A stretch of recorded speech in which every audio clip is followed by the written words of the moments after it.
मया विशाल मेस्त्री. मी 10 वर्षाची आहे. मी आपल्या समोर छोटस मोनो ऍक्ट सादर करत आहे. मोनो ऍक्टचं नाव माझं छोटं स्वप्न.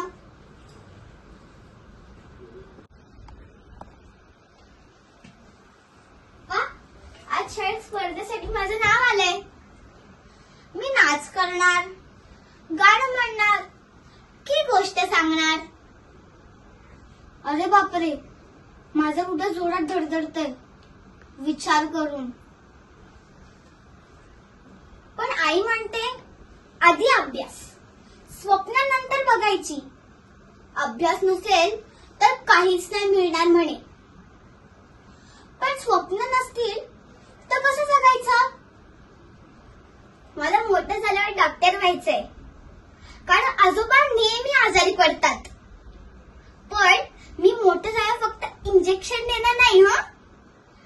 मी पेशंट्सना गोष्ट सांगणार, खेळ शिकवणार आणि हसवणार. कल्पना करा, हॉस्पिटलमध्ये पेशंट्स आहेत आणि मी त्यांना हसवते. किती मजा येईल ना? हो, अभ्यास करेन मी, पण माझं स्वप्न कधीच नाही विसरणार.